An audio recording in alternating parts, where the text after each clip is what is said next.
Electric field and charge की इस class में अपन केसेस ऑफ इक्विलिब्रियम डिस्कस करेंगे। कूलॉम्स लॉ अपन ने पिछली क्लास में पढ़ लिया।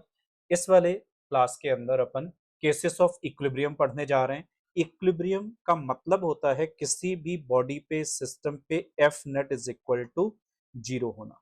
तो बेसिकली इस क्लास में भी अपन कूलॉम्स लॉ ही पढ़ने जा रहे हैं। ये एक टाइप से कूलॉम्स लॉ का एप्लीकेशन कह सकते हो, क्योंकि अगर अपन को इक्विलिब्रियम फाइंड करना है तो इक्विलिब्रियम का मतलब उस सिस्टम या उस चार्ज पे नेट फोर्स का जीरो होना है, और जो फोर्स होंगे वो अपन कूलॉम्स लॉ से ही कैलकुलेट करेंगे। और जितने भी इक्विलिब्रियम के ये केसेस हैं इन सबको अपन क्वेश्चंस के थ्रू यहाँ समझने की कोशिश करेंगे। तो चलिए स्टार्ट करते हैं। पहला जो क्वेश्चन है इसमें, two charges Q1 and Q2 are placed at distance R as shown in figure. Find distance of point of equilibrium from point charge Q1। इसमें ये दो चार्ज दे रखे हैं, एक का मैग्नीट्यूड Q1 और दूसरे का Q2। इनके बीच की डिस्टेंस R है। इनके बीच में एक पॉइंट आएगा, इसको P नाम दिया है। इस पॉइंट को अपन पॉइंट ऑफ इक्विलिब्रियम बोलेंगे। पॉइंट ऑफ इक्विलिब्रियम का मतलब है इस पे अगर हम किसी भी चार्ज को रखेंगे तो उस चार्ज पे जो रिजल्टेंट फोर्स है वो जीरो आएगा। तो हमें इस Q1 चार्ज से इस P पॉइंट तक की जो इतनी डिस्टेंस होगी ये फाइंड करनी है। इसी का जो दूसरा क्वेश्चन है उसमें two charges Q1 and minus Q2, जिसमें Q1 ग्रेटर है Q2 से मैग्नीट्यूड वाइज, और placed at distance R as shown in figure. Find distance of point of equilibrium P from charge Q2। तो दोनों सिमिलर टाइप के question है, दोनों में point of equilibrium he find करना है। बस डिफरेंस ये है कि सेकंड वाले क्वेश्चन में एक चार्ज पॉजिटिव और एक चार्ज नेगेटिव है, लेकिन फर्स्ट वाले केस में दोनों चार्जेस पॉजिटिव हैं। तो पहले अपन इस वाले केस को डिस्कस करते हैं। अगर दोनों चार्जेस पॉजिटिव होंगे तो जो P पॉइंट आएगा, जिसको पॉइंट ऑफ इक्विलिब्रियम बोला जा रहा है, वो इन दोनों चार्जेस के इन बिटवीन आएगा। और अगर एक चार्ज पॉजिटिव और एक चार्ज नेगेटिव है, तब जो पॉइंट आएगा जिसको हम इक्विलिब्रियम पॉइंट बोलेंगे वो इन दोनों चार्जेस से आउटसाइड, या तो Q2 के पास में या फिर Q1 के पास में आएगा। अब फर्स्ट वाले केस में आता हूं। इसमें इस P पॉइंट पे यहाँ पे रिजल्टेंट फोर्स किसी भी चार्ज Q को रखने पे जीरो आएगा। तो ये जो चार्ज इस पे रखा है इसको मैंने Q नॉट लिया है। अब Q नॉट चार्ज पे अगर नेट फोर्स जीरो है, मतलब F net is equal to zero है, तभी हम इसे पॉइंट ऑफ इक्विलिब्रियम बोलेंगे। अच्छा, उसके लिए इस चार्ज को छोड़ करके बाकी के दो चार्जेस हैं, तो दोनों चार्जेस इस पे फोर्स लगाएंगे। Q1 की वजह से Q नॉट पे रिपल्सिव फोर्स F1, और इस Q2 की वजह से इस Q नॉट पे रिपल्सिव फोर्स F2 आ रहा है। अगर ये दोनों फोर्सेस मैग्नीट्यूड वाइज इक्वल हों, डायरेक्शन वाइज तो अपोजिट है ही है ये, तो अगर ये मैग्नीट्यूड वाइज इक्वल हो जाते हैं तो ये F नॉट जीरो हो जाएगा। अब F1 जो Q1 लगा रहा है Q नॉट पे, वो हो जाएगा K Q not Q1 and Q not divided by x का स्क्वायर, क्योंकि Q1 से जो अपन ने डिस्टेंस ली है P पॉइंट की वो x है, इज इक्वल टू K। अब Q2 की वजह से Q नॉट पे लगने वाला force Q2 Q not divided by ये डिस्टेंस R माइनस x बचेगी, क्योंकि टोटल जो डिस्टेंस है वो R है और ये डिस्टेंस x है, तो इधर की जो डिस्टेंस है वो R माइनस x आएगी। अब इसमें से K Q नॉट हम कैंसिल कर सकते हैं, जिससे Q1 divided by X square equal to Q2 divided by R minus x का होल स्क्वायर आएगा। या फिर हम इसे Q1 divided by Q2 is equal to X square divided by R minus x का होल स्क्वायर लिख सकते हैं। रूट कर देते हैं, तो root of Q1 divided by root of Q2 is equal to x divided by R minus x। Cross multiply करने पे root of Q1 R minus root of Q1 x is equal to root of Q2 into X. X दोनों एक side में कर लेते हैं, तो root of Q1 R is equal to x common लेने के बाद under root of Q1 plus root of Q2 बचेगा, या फिर x की वैल्यू यहां से under root of Q1 divided by root of Q1 plus root of Q2 into distance R आएगा। इससे हम एज अ फॉर्मूला रट सकते हैं। Q1 से जो पॉइंट ऑफ इक्विलिब्रियम की डिस्टेंस आ रही है वो है root Q1 R divided by root of Q1 plus root of Q2। कैसे याद रखना है इस फॉर्मूले को वो एक बार समझते हैं। अगर हमें ये P पॉइंट के डिस्टेंस Q1 चार्ज से कैलकुलेट करनी है तो न्यूमरेटर में Q1 आएगा, आएंगे सारे चार्जेस रूट में ही। अगर हम डिस्टेंस Q1 से देख रहे हैं तो ऊपर अंडर रूट Q1 आएगा, डिवाइडेड बाई दोनों का सम आएगा, दोनों चार्जेस का।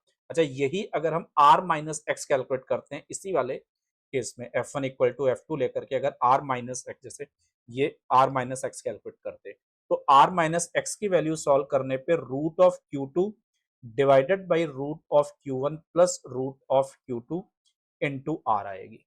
तो जिस भी चार्ज से डिस्टेंस कैलकुलेट करनी है, अगर Q2 से डिस्टेंस कैलकुलेट करनी है तो न्यूमरेटर में रूट ऑफ Q2 आएगा, Q1 से डिस्टेंस कैलकुलेट करनी है तो न्यूमरेटर में रूट ऑफ Q1 आएगा, इनटू R आना है और डिवीजन में दोनों चार्जेस का रूट में सम आएगा। तो इस टाइप से हम इस फॉर्मूले को रट सकते हैं। ये फॉर्मूला तब एप्लीकेबल होगा जब दोनों चार्जेस सेम नेचर के होंगे, या तो दोनों पॉजिटिव होने चाहिए या फिर दोनों ही नेगेटिव होने चाहिए। अब अगले वाले क्वेश्चन पे आता हूं। नेक्स्ट वाले क्वेश्चन में एक चार्ज पॉजिटिव है और एक चार्ज नेगेटिव है। इसमें मैंने Q1 के मैग्नीट्यूड को ग्रेटर ले रखा है Q2 से, मतलब यहाँ पे बेसिकली इस Q1 का जो मैग्नीट्यूड है वो ग्रेटर है Q2 के मैग्नीट्यूड से।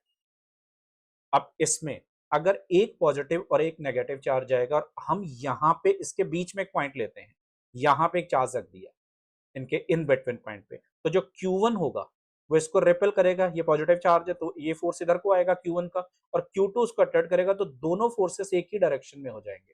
तो जो पॉइंट ऑफ इक्विलिब्रियम है इनके अंदर नहीं आएगा, अब वो बाहर के साइड में आएगा। जब किधर आएगा, मतलब Q2 के पास आएगा या Q1 इस साइड आएगा या इस साइड आएगा, वो यहां से डिसाइड होगा। दोनों में से जिस भी चार्ज का मैग्नीट्यूड कम होगा, अगर Q1 का कम है तो इधर आएगा Q1 के पास में, और अगर Q2 का मैग्नीट्यूड कम है तो Q2 के पास में आएगा। तो यहाँ पे मैंने Q2 के मैग्नीट्यूड को कम ले रखा है, तो ये पॉइंट जो इक्विलिब्रियम है वो भी Q2 के क्लोज आ रहा है। और जो डिस्टेंस है दोनों चार्जेस के बीच के डिस्टेंस, तो क्वेश्चन में R दे ही रखी है, Q2 से पॉइंट तक के डिस्टेंस को X ले लिया है। अब इस पे Q1 पॉजिटिव है, यहां जो चार्ज रखा है वो भी पॉजिटिव है, तो पॉजिटिव पॉजिटिव को रिपेल करेगा तो F1 की डायरेक्शन आउटवर्ड हो गई। ऐसे ही जो माइनस का Q2 है इसको अट्रैक्ट करेगा तो ये अपनी तरफ को खींचेगा, तो F1 और F2 दोनों एक दूसरे से अपोजिट हो जाएंगे। और अगर ये मैग्नीट्यूड वाइज इक्वल होते हैं तो F नॉट जीरो होगा। और ये अपन ने पिछले केस में भी पढ़ा कि इक्विलिब्रियम के लिए F नॉट जीरो होना चाहिए, और F नॉट के जीरो होने के लिए यहाँ पे F1 इक्वल टू F2 होना चाहिए। अब F1 Q1 की वजह से लगने वाला फोर्स है, जो K Q1 into Q not divided by R plus X का होल स्क्वायर हो जाएगा, is equal to F2 Q2 की वजह से लगने वाला है, तो ये K Q2 Q not divided by X का स्क्वायर आएगा। अब इसमें से K और Q नॉट कैंसिल हो जाएंगे, तो Q1 divided by R plus X का होल स्क्वायर इक्वल हो जाएगा Q2 डिवाइडेड बाई एक्स का स्क्वायर, या फिर इसे हम Q1 divided by Q2 is equal to R plus X का स्क्वायर डिवाइडेड बाई एक्स का स्क्वायर, इसको रूट कर देते हैं, तो root of Q1 divided by root of Q2 is equal to R plus X divided by X. अब cross multiply कर दें तो root of Q1 x is equal to root of Q2 R plus root of Q2 x।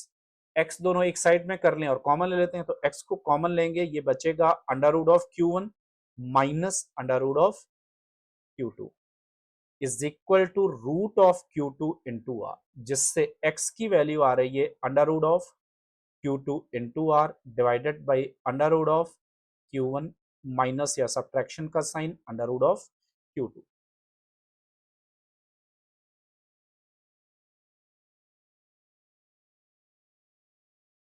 अब इसमें ये formula बन गया x is equal to root of Q2 R divided by under root of Q1 minus Q2। देखो इसमें जो point लिया जाएगा वो पॉइंट हमेशा स्मॉलर चार्ज के पास में होगा, तो ये कंफर्म है कि ऊपर स्मॉलर चार्ज ही आएगा। इसमें पिछले वाले केस में अपन ने देखा था कि जिस चार्ज से अपन डिस्टेंस Q1 से कैलकुलेट करेंगे तो ऊपर Q1 आता है रूट में, और Q2 से डिस्टेंस फाइंड करते हैं तो अंडर रूट Q2 आता है। वही सेम कंसेप्ट यहाँ पे भी यूज कर रहा है, जिस चार्ज से अपन डिस्टेंस कैलकुलेट कर रहे हैं वही चार्ज ऊपर आ रहा है। तो और हम क्योंकि इसमें जो डिस्टेंस x लेते हैं वो जिसके पास में होता है वही कंसिडर कर लेते हैं, तो हमें ऊपर वही चार्ज लेना है जिसके पास में वो पॉइंट होगा या जो दोनों में से स्मॉल होगा। और डिनोमिनेटर में केवल फर्क है, पिछले वाले केस में ये साइन प्लस आ रहा था, इसमें दोनों का डिफरेंस आएगा, जो भी बिगर चार्ज होगा उसके रूट में से जो स्मॉलर चार्ज है उसके रूट को अपन सबट्रैक्ट करते हैं। तो ये दो फॉर्मूले आप रट सकते हो, या फिर हर बार F net is equal to 0 और F1 is equal to F2 put करके आप इसे कैलकुलेट भी कर सकते हो। नेक्स्ट क्वेश्चन है, अभी पिछले वाले क्वेश्चन में अपन ने प्लस का Q और प्लस का 4Q दो चार्जेस लिए थे, यहाँ पे एक को अपन ने नेगेटिव कर दिया, बाकी सारा क्वेश्चन सेम है।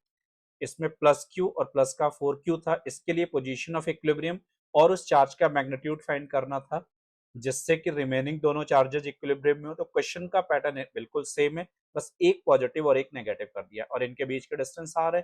अब जो इक्विलिब्रियम पॉइंट आएगा वो आउटसाइड आएगा। अब इन दोनों चार्जेस के इन बिट में नहीं आएगा, आउटसाइड में आएगा, जैसा कि अपन ने थ्योरी वाले पार्ट में पढ़ा था।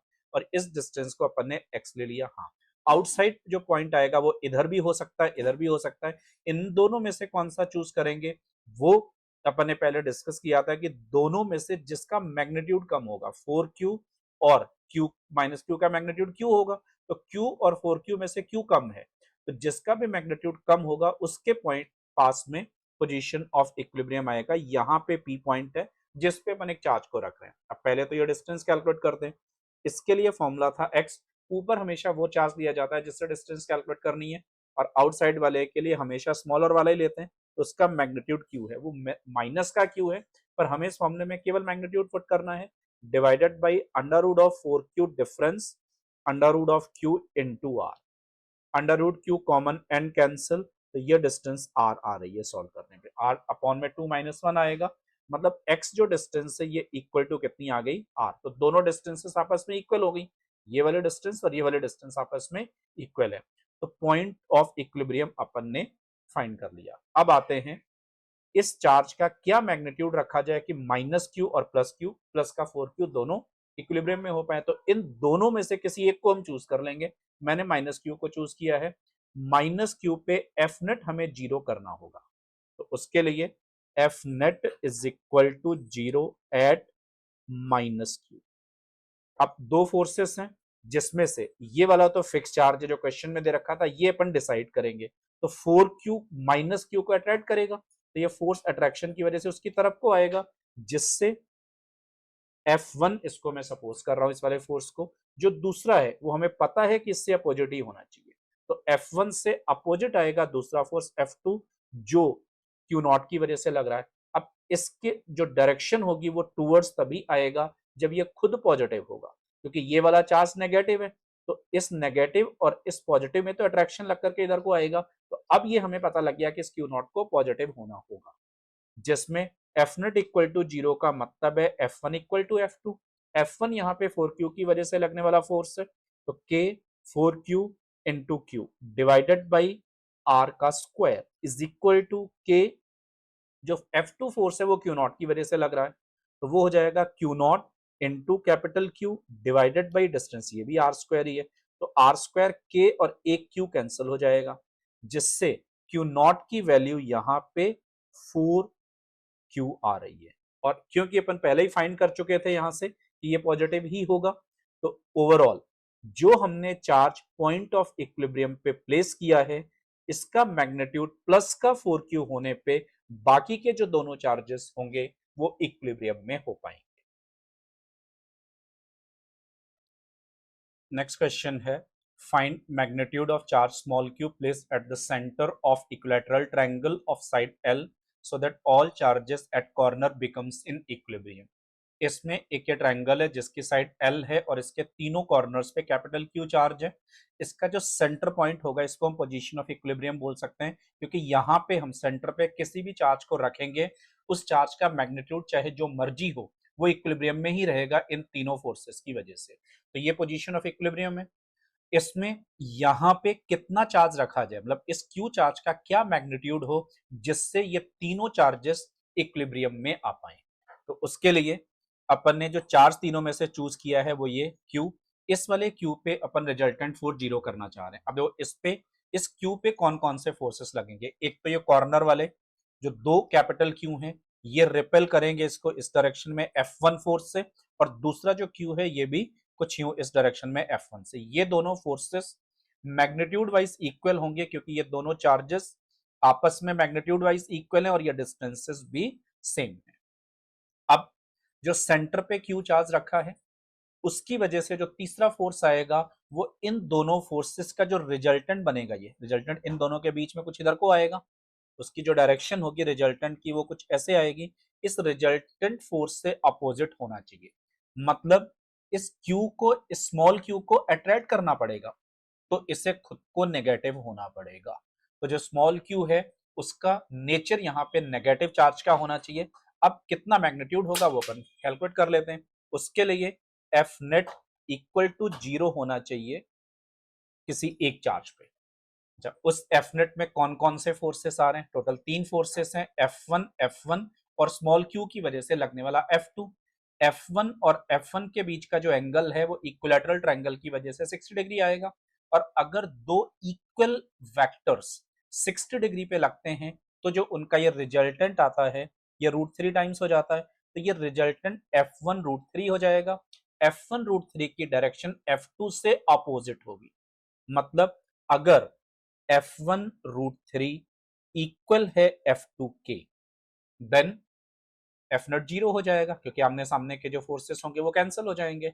अब इसमें वैल्यूज पुट करते हैं। F1 जो फोर्स है वो इस Q और कैपिटल Q के बीच में लगने वाला फोर्स है, तो ये आ जाएगा K Q² divided by L² into √3 is equal to F2 small q की वजह से कैपिटल Q पे लगने वाला फोर्स है जो K small q capital Q divided by जो डिस्टेंस आएगी सेंट्रॉइड तक की एक साइड से वो L बाई √3 होती है, तो ये डिवाइडेड बाई L बाई √3 का होल स्क्वायर। इसमें से K कैपिटल Q कैंसिल हो जाएगा जिससे LHS वाली साइड से ऊपर बचेगा Q √3 divided by L² is equal to, इधर बच रहा है RHS में small q divided by L² और बाई √3 का स्क्वायर ऊपर चला जाएगा तो 3 हो जाएगा।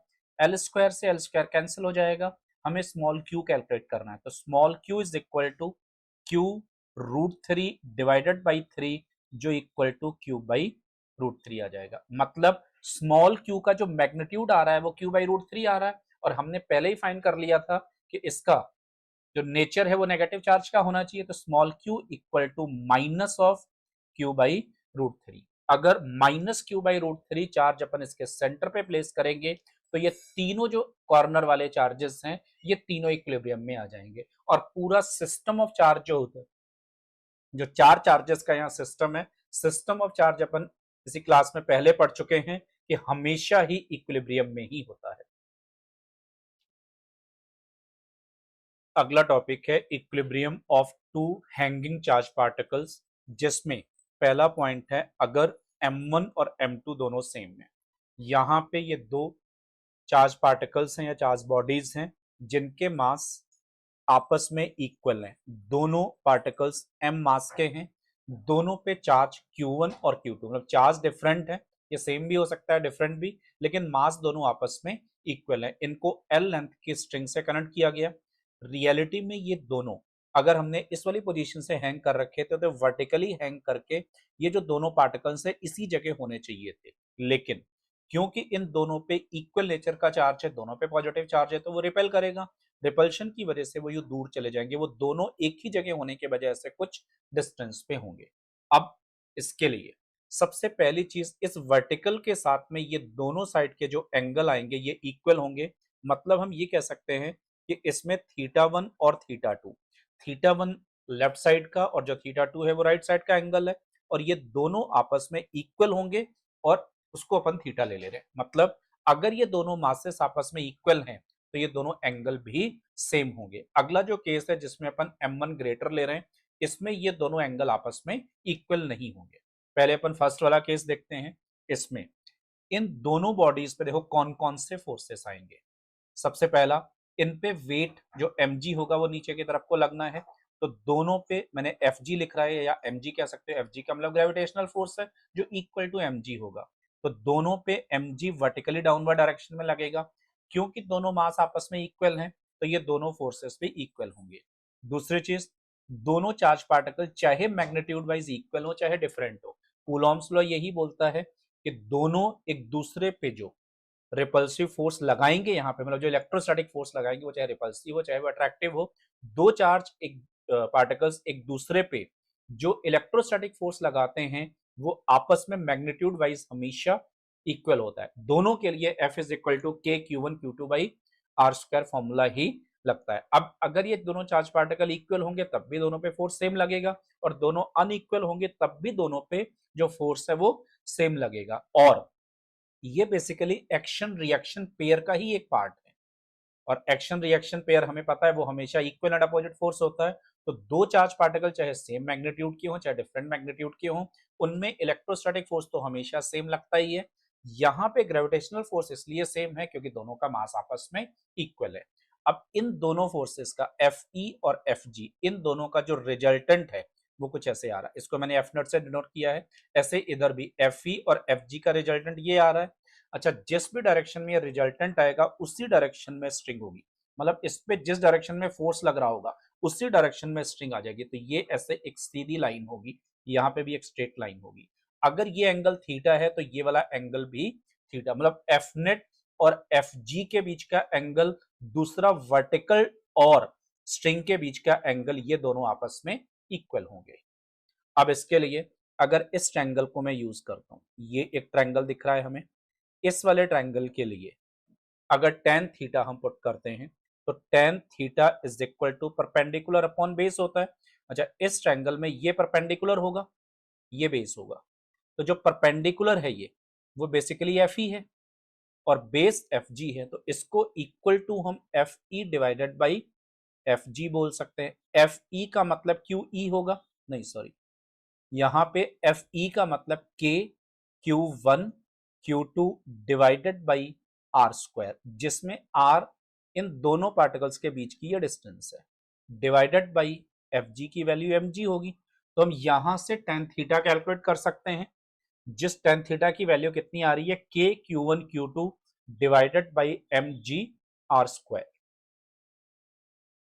अब थीटा अगर अपन कैलकुलेट करते हैं यहां से, तो theta is equal to tan inverse K Q one Q two divided by M G R square. इतना वर्टिकल के साथ दोनों स्ट्रिंग्स एंगल बनाएंगी। अब एफ नेट कितना होगा, एफ नेट बेसिकली रिजल्टेंट है यहाँ पे एफ ई और एफ जी का, और दोनों के बीच में एंगल 90 डिग्री है, तो ये is equal to F E square plus F G square होगा। अब इसमें अपन वैल्यू पुट कर सकते हैं, तो under root of F E का मतलब है K Q one Q two divided by R square का whole square plus F G M G आएगा और इसका होल स्क्वायर। इसमें वैल्यू पुट करके अपन कितना नेट फोर्स होगा वो कैलकुलेट कर सकते हैं, और जो भी यहाँ पे नेट फोर्स आएगा उतनी ही इस वाली स्ट्रिंग में टेंशन प्रोड्यूस होगी। तो टेंशन इन स्ट्रिंग जो आएगा यहां से टी, वो एफ नेट के ही इक्वल होगी। तो अपन ने बेसिकली यहां से तीन चीजें फाइंड की, एक टेन थीटा, या थीटा कितना आएगा, थीटा का मतलब है वर्टिकल के साथ में स्ट्रिंग कितना एंगल बनाएगी, दूसरा नेट फोर्स या टेंशन कितनी होगी, ये चीजें अपन ने इसमें कैलकुलेट की। हाँ, अगर M1 और M2 सेम है तो एंगल भी वर्टिकल के साथ दोनों स्ट्रिंग के सेम होंगे, पर अगर M1 और M2 दोनों अनइक्वल कर दिए जाए, जिसमें M1 ग्रेटर है M2 से, तो जो ग्रेटर आएगा मास उसका वर्टिकल के साथ एंगल स्मॉल आएगा, मतलब यहाँ पे थीटा वन जो आएगा वो लेस हो जाएगा थीटा टू से। इसका भी एक बार डायग्राम देखते हैं, जो इसमें ये Q1 है ये Q2 है, थीटा टू मैंने थोड़ा सा ज्यादा थीटा वन कम बना रखा है, तो ये ऐसे टिल्टेड पोजीशन में आएंगे, दोनों एक दूसरे को रिपेल करेंगे। अच्छा, ये दोनों फोर्सेस आपस में इक्वल होंगे, तो यहाँ पे एफ ई तो इक्वल होंगे, लेकिन जिसका मास ज्यादा M1 ग्रेटर है, तो ये इस पे लगने वाला M1 पे लगने वाला जो वर्टिकली डाउनवर्ड डायरेक्शन में ग्रेविटेशनल फोर्स है उसका मैग्नीट्यूड ज्यादा आएगा, इसका मैग्नीट्यूड कम आएगा, तो इन दोनों के बीच में एंगल ज्यादा और रिजल्टेंट छोटा हो जाएगा। इन दोनों के बीच का एंगल कम और रिजल्टेंट बड़ा होगा, तो ये रिजल्टेंट ज्यादा होने की वजह से ये एंगल कम आएगा। अब इसमें क्योंकि ये राइट एंगल ट्रायंगल नहीं है जैसा कि पिछले वाले में था, यहाँ पे ये दिख रहा होगा हमें राइट एंगल ट्रायंगल बन रहा है ये, तो राइट एंगल ट्रायंगल में अपन ट्रिग्नोमेट्री यूज करके ये चीजें फाइंड कर पा रहे थे कि कितना थीटा है, कितना फोर्स है, कितनी टेंशन है। ये बातें हम यहाँ पे कैलकुलेट नहीं कर पाएंगे। हम केवल इतना ही बता सकते हैं कि अगर दोनों पार्टिकल्स के मास डिफरेंट होंगे तो जिसका मास ज्यादा होगा उसका एंगल कम आएगा। इसके अलावा पीछे वाला जो केस था, इस वाले केस में अगर एल के रिस्पेक्ट में आर की रिलेशन चाहिए तो यहां पे एक ट्रायंगल हमें ये दिख रहा है। इस वाले ट्रायंगल में हम sine theta is equal to perpendicular upon base लिख सकते हैं, परपेंडिकुलर अपॉन हाइपोटेन्यूज। तो sine theta is equal to, देखो परपेंडिकुलर कितना आएगा यहां से, आर बाई टू। ये इतने डिस्टेंस आर बाई टू है और जो हाइपोटेन्यूज है वो एल है, तो R by two divided by L, मतलब साइन थीटा जो है उसका formula R divided by two L. एक ये भी रिलेशन बन रही है यहाँ पे। तीसरा केस है इसमें, अगर ग्रेविटी फ्री स्पेस कर दिया जाए। अब ग्रेविटी फ्री स्पेस है और ये दोनों जो बॉडीज है इनमें से दोनों में से कोई भी केस हो सकता है, चाहे दोनों मास इक्वल हो चाहे दोनों मास अनइक्वल हो। अब क्योंकि ग्रेविटी फ्री स्पेस है तो mg जीरो ही हो गया, तो कोई फर्क ही नहीं पड़ रहा है कि m1 ग्रेटर है m2 ग्रेटर है या दोनों आपस में इक्वल है, क्योंकि mg तो लगना ही नहीं है। अब इस कंडीशन में देखो क्या होगा, इन दोनों स्ट्रिंग्स को अपन ने यहां से फिक्स कर रखा था, दोनों में रिपल्शन की वजह से अब ये मैक्सिमम एंगल 180 डिग्री पे चले जाएंगे। दोनों इस तरीके से हॉरिजॉन्टल पोजीशन में आ जाएंगे, क्योंकि वर्टिकल डायरेक्शन में जो लगने वाला फोर्स था जिसने इसको वर्टिकल में भी एंगल देना था वो पूरे तरीके से खत्म हो चुका है, केवल इलेक्ट्रोस्टैटिक फोर्स ही लग रहा होगा। तो अब इनके बीच में जो गैप होगा वो मैक्सिमम बन जाएगा, मतलब ये जो स्ट्रिंग होगी वो 180 डिग्री पे आ जाएगी। तो इसमें जो थीटा आएगा, बेसिकली इसमें गलती होती है, लिखा हुआ है वैसे, theta one equal to theta two is equal to 90 degree. Theta one और थीटा टू अपन ने वर्टिकल के साथ जो स्ट्रिंग है उसका एंगल लिया था, तो यहाँ पे ये दोनों एंगल कितना, ये भी 90 और ये भी 90, दोनों स्ट्रिंग के बीच का एंगल 180 डिग्री आएगा।